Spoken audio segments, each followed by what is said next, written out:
Hey there and welcome back to Rimworld. My name is Pete and today we complete another episode of our Rimworld adventure in the Tropical Rainforest with the Believers of Boyo. Now, as you can clearly see, at the moment our base looks a bit crowded because last time we left off we accepted a quest from the Empire and they sent over a grand total of 9 people, a knight and their royal entourage, and we now have the pleasure of housing them for another 20 days or so. Also in the last episode we elected Light to become the leader of the Believers of Boyo, and he immediately proved to us why, fending off an entire pigskin raid all by himself. Near the end of the episode then we also had the royal tribute collector arrive, so we are currently surrounded by imperial folks, although as we get going here their caravan is the first one to leave. The day then begins with our colonists harvesting some wood. Dimitri, Kraleth and Kyle are busy chopping down the jungle, while Sanguophage Volek completes his death rest and can now safely rise again. He is now also benefiting from the effects of 2 glucosid pumps. His move speed therefore increased to a lovely 5.8. In other words, he is now capable of outrunning a Thrumbo and actually moves as fast as a horse. All that wood we chopped meanwhile goes into the construction of 4 drapes inside of our guest's barracks. And while we get those going, we also have a visitor pass by, but they have nothing to trade and are seemingly only here to enjoy the jungle. The construction of the first drape then already gets us to where we want to be. The barracks here are now officially rated extremely impressive, and so our guests now receive a slightly higher mood bonus from sleeping in them. With all 4 drapes constructed, we then receive the first quest of the episode, a reminder that I should give Volek a different helmet and uninstall the Vanilla Factions Expanded Vikings mod, but for the time being it is what it is. The Empire asks us to deal with 30 manhunting Fenrirs, an animal that is not quite on the level of a Thrumbo but also not too far off, while the rewards here are also extremely intriguing, and at this point I'm actually not quite sure which of the 3 I'm most tempted by. Still, we have 1.5 days here to make our decision, and in the meantime let's have ourselves a conversion ritual. After all, attempting to convert the leader of our imperial guests, that seems like something the Believers of Boyo would do. As you can see, because of their high expectations, success is far from guaranteed, but if we happen to make some good progress here, then they might just hang around for long enough to fully convert them. And if they don't, then well, it's an easy way to obtain some ideology development points. Ultimately, all we can do is try to make others see the light, the rest is up to them.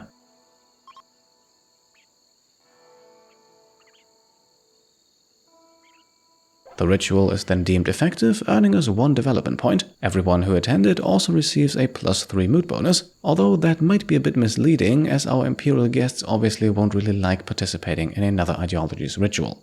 Still, their leader is now much less secure in their old ways, and as we now watch our traveling visitor leave the map in the early evening, I think it's time. We're now going to accept the Fenrir quest, and we're going to do so for the 4 tech prints here. And we are doing this with our eyes already somewhat set on a 3rd series, as we are once again going to keep all unlocked tech and tech prints. In addition, Eltech's gear is really no longer all that intriguing now that we can trade with the Empire, and to be honest, the tech print for Cataphract armor alone probably would have forced me to make this decision. It will most likely give us a huge head start in the 3rd chapter of this Arconexus playthrough, but let's not get ahead of ourselves. For now, as you can see, we are closing off all of our exterior doors because we are going to simply wait out these Fenrirs. Do we have the capacity to take them all down if we just throw everything we have at them? Probably yes. But man-hunting animals are going to leave on their own after just 1 or 2 days, and at this point we are self-sufficient enough that we don't have to leave our base in the meantime. And yes, this does also count as fulfilling the quest, even though it will confine us to our mountain base for a little while.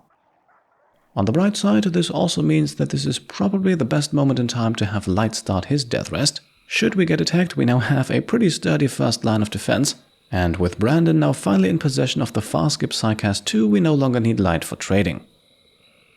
On the next morning then, the Fenrirs are obviously still here, and we also have another one of our guests suffer from food poisoning. Might be they simply took another meal from one of those bad batches last time, or when it comes to the kitchen, Ellie just has a lot of stuff still left to learn. The day itself then, largely uneventful. We are busy at work trying to unlock fabrication so that we can finally make our own components. We also have plenty of mushroom coming in, so food supply is not going to be an issue anytime soon. And of course, the Fenrirs are also still here.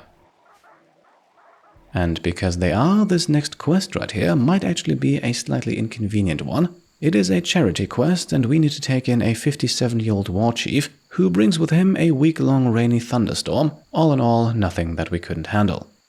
The problem is, we only have 1 day to accept this quest, and I doubt all the Fenrirs will be gone by then, so we might have to get a bit creative about how we get our refugee into the base, but we'll worry about that in a day or so. In the meantime, we can watch as Wyatt is busy making thrombofur dusters, last episode's influx definitely helping us out here, and slowly but steadily we are getting the entire colony outfitted in them.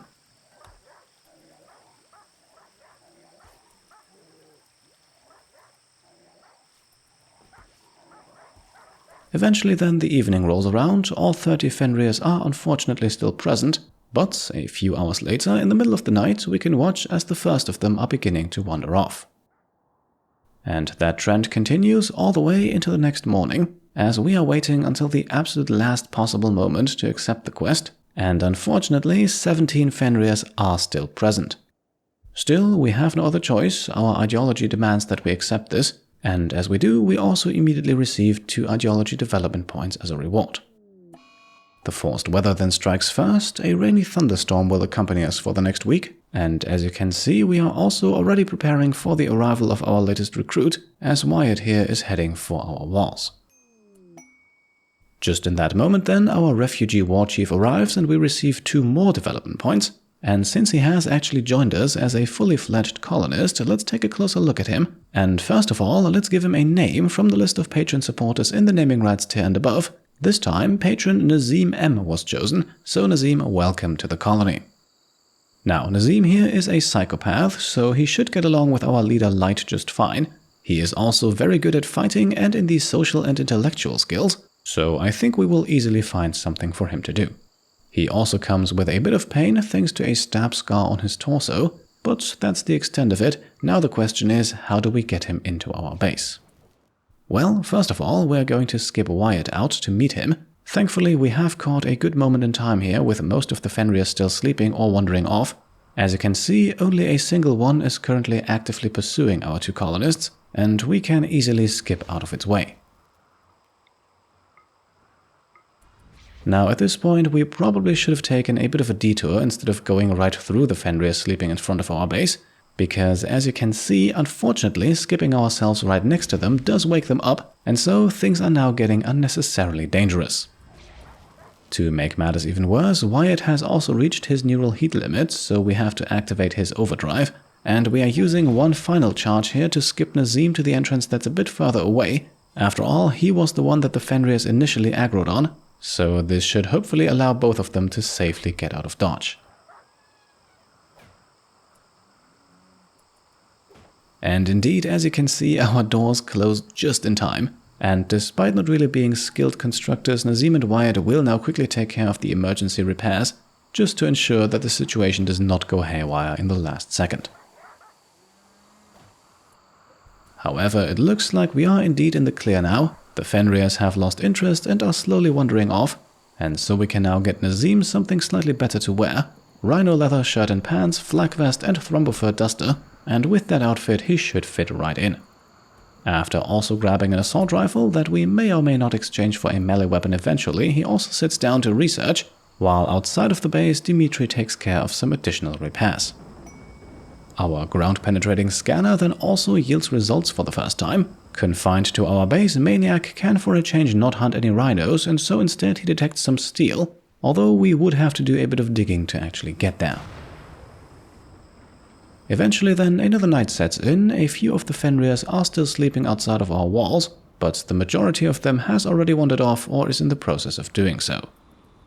Early on the next morning then, we are down to only 2 Fenrirs, and those are currently leaving, and so we have officially earned ourselves an extremely valuable quest reward without actually doing any work for it.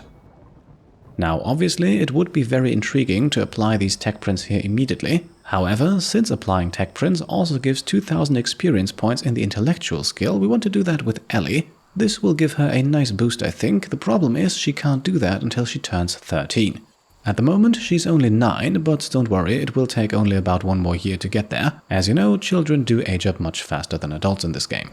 So for that year, which will be 5 or 6 episodes I think, we will leave those tech prints in our storage room.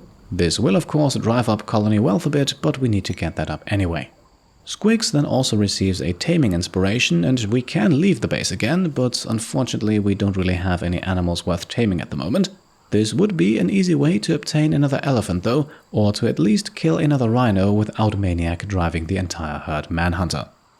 By the way, just because I just mentioned it, colony wealth at about 220,000 at the moment, about 14,000 more than we had at the end of the last episode. And who knows, we might just make even more, as a bulk goods trader has just entered the range of our comms console, so let's send Kevin over there and see what they have to offer. Now this time we don't have that many trade goods, but a few packaged survival meals which we will sell in exchange for cloth. We are also grabbing a few bits of uranium and then sell some clothing items that we no longer need, and those include some of the dusters of lesser quality. We obviously also can't look past another hospital bed, which we are then going to install very shortly. Before we do, however, let's focus a bit more on Naseem, who did join our colony voluntarily but has not yet been converted to the ways of Boyo. Instead, he belongs to a supremacist raider ideology, something that we obviously want to fix as soon as possible. This most likely also means that we will not be able to fully convert our imperial guest before they leave, but I suppose when it comes to priorities in these things, our own colonists do come first. Now up next we're going to build something that we actually have access to since the very first episode of the series, a sacrificial flag, the so-called Pyre of Pain. This object will be used in the symbol burning ritual, a ritual that, if successful, will actually restore the psi focus of everyone who attended. While we get that constructed, our mineral scanner also detects an underground plasteel deposit, and with every single tile here holding 300 units of the resource, this could very much be worth our while. The flag is then quickly constructed, but we're not going to have the ritual just yet. After all, our primary Psycaster is still death resting, or at least he was up until this point. And Maniac, currently on a night schedule, keeps having success with the scanner. This time he detects a gold deposit, so I think we will be constructing our first deep drill very soon. First of all though, on the next morning it's time to have ourselves the Burning of Sin's symbol burning ritual, described here as a ritualistic burning of a hated symbol, although I would like to believe that it's very much the fire itself that our colonists dislike, especially if we consider our Sanguophage's aversion to it. So in a sense, this ritual might be about burning a hated symbol as much as it is about facing one's fears, and of course for Kyle it might also be about beating up one of our guests. Luckily, the fight does not last long and also does not leave any permanent injuries. Our guests, by the way, are not actively participating in this ritual. All that would achieve is to give them another mood penalty, and we do want to be respectful of their way of thinking. The ritual then ends as an unforgettable burning of sins, earning us 2 more development points. We also receive a lovely +8 mood bonus, and our Psycaster's Psi focus has been recharged to full, which especially in Light's case is very handy, as his bar was almost empty. A short while later then, we finished the research of the multi-analyzer. This now unlocks fabrication, but only if we build a multi-analyzer first, otherwise we cannot proceed here. So let's do that immediately. It does require a few rearrangements, as you can see. Not to mention plasteel, gold and 8 components, so it is certainly not cheap, but it's going to pay for itself very soon, I think, because with fabrication unlocked we can then finally manufacture components ourselves. So let's select that project to be researched next right away, before we then discover yet another underground mineral deposit, this one a sizable steel vein, so it seems to me like Maniac has found his calling, that is when he's not busy hunting rhinos. And so I think it's high time that we also now get the construction of a deep drill underway, and we're going to do so back home where the construction materials are easily accessible, and we can then later relocate the deep drill to where we need it to be. Just in that moment then, a brief scare, but one that quickly resolves itself. Luckily, thanks to panoxysilene, none of our colonists have actually come down with sleeping sickness. So instead we can take a brief look at the Imperial Waste Drop quest here, a quest that I think we will decline. Not only are the rewards nothing special, but we're simply not the Empire's toys, not to mention that actively polluting the tile that some of theirs are currently residing on makes little sense. Still, the Empire seems to hold us in high regard nonetheless, as it now sends a trade caravan our way. And so, while Sanguophage Volek finishes the construction of the deep drill, which we will quickly unplug, we are now sending out Brandon to meet our Imperial guests. And, well, this was actually quite disappointing. Unfortunately, they didn't really bring anything worth trading for with them. Sure, a Phoenix armor or a prestige recon armor would be of interest, but I would rather grab a regular recon armor for much cheaper. And in case of the Phoenix armor, I don't really think we need to spend all of our savings on a single suit. The Reimplanter gene pack then, of course, could also be interesting to kind of recreate our own version of the Sangophage, but the cooldown of this ability is usually somewhere between 1.5 to 2 years, so it's not really suitable for quickly implanting an entire colony. And so we skip ahead to the next morning, which sees Vulik construct a column and a roof above the gold deposit, and a few moments later Brandon installs a battery and Tuk delivers the deep drill. This, I think, a little easier than constructing power cables all the way out here, and a battery or two will keep the deep drill running for at least a few days.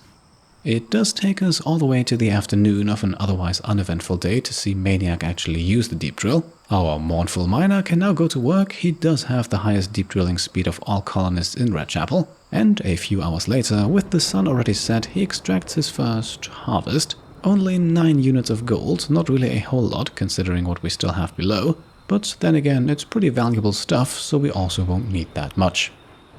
And so the night continues. Around midnight we send out a small troop, Dimitri, Tuk and Ellie. Benefiting from the rainy thunderstorm, we are now going to hunt ourselves some boomalopes, just because our meat supplies are slowly dwindling and we unfortunately do not have any rhinos or elephants anywhere. Early on the next morning then, Maniac is still mining, slowly improving his skill level of 14, as we are informed that Countess Rotona has given birth to another elephant. So let's meet Alexander, named after patron supporter Alexander Recke, and as always I would be very interested to hear what kind of royal title we should give him. The alliterative admiral is unfortunately already taken, but I'm sure you guys will come up with something. Inside of our base, meanwhile, we work tirelessly on smoothing every last bit of floor and wall. This does also have a small effect on our colony wealth, which currently sits at about 222,000, not to mention that it also gets all of these bedrooms at least one impressiveness level higher. In the afternoon then, we are once again going hunting. This time our latest recruit Naseem also joins the party, and we're going to shoot ourselves some alpaca. And we're doing so by hunting as a larger team. In my opinion, that's just a bit more efficient. It does, however, come at the cost of having to micromanage a bit more. Still, the animals do go down quickly, and on our way back home to the base we also shoot some boar. I am, however, eagerly waiting until the next group of rhinos wanders in. Eventually then, another night sets across the jungle. Ellie spends her evening butchering the recent kills, her cooking skill already a very respectable level 11. On the next morning then, Maniac, back to his old ways, a rhinoceros is hunting him. This time, however, no surprise, as he is hunting with a short-range charge rifle, a weapon that thankfully also allows him to quickly deal enough damage to be able to outrun the animal, which then of course makes killing it even easier. Rinse and repeat for rhinoceros number 2, and we have a healthy dose of meat coming in. I'm sure that our royal guests will appreciate it. Once again then, the day remains otherwise uneventful. As you can see, we have increased our mining operation to now include 2 batteries, simply because this allows us to replace one without having any downtime. And unfortunately, as the evening rolls around, the day has not really gotten any more exciting. Tuk and Ellie are, as usual, busy in the kitchen, and we are slowly ramping up the production of packaged survival meals again, just so we always have a few trade goods on hand.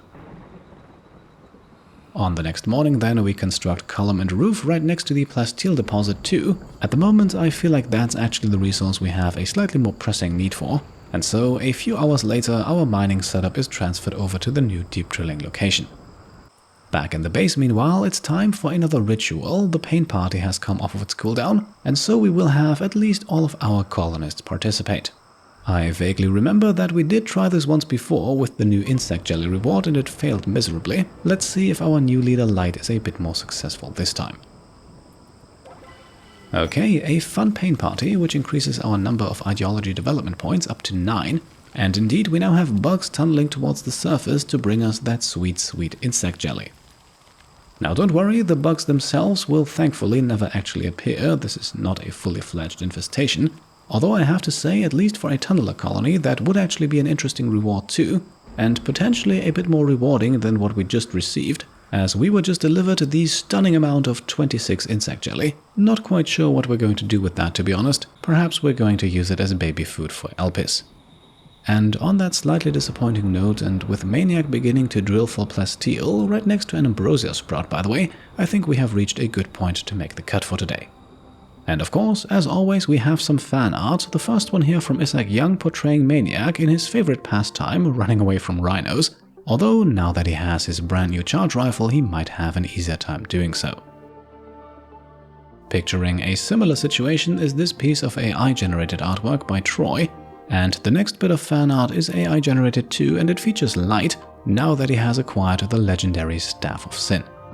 And this also neatly ties into this last piece of fan art drawn by Chris, another rendition of Light, complete with eye patch, as well as Ellie, who may have just played a bit too much Metal Gear 5. As always, thank you all so much for the lovely renditions, and I hope you enjoyed the episode, and if you did, then I would be very happy if you could leave a thumbs up.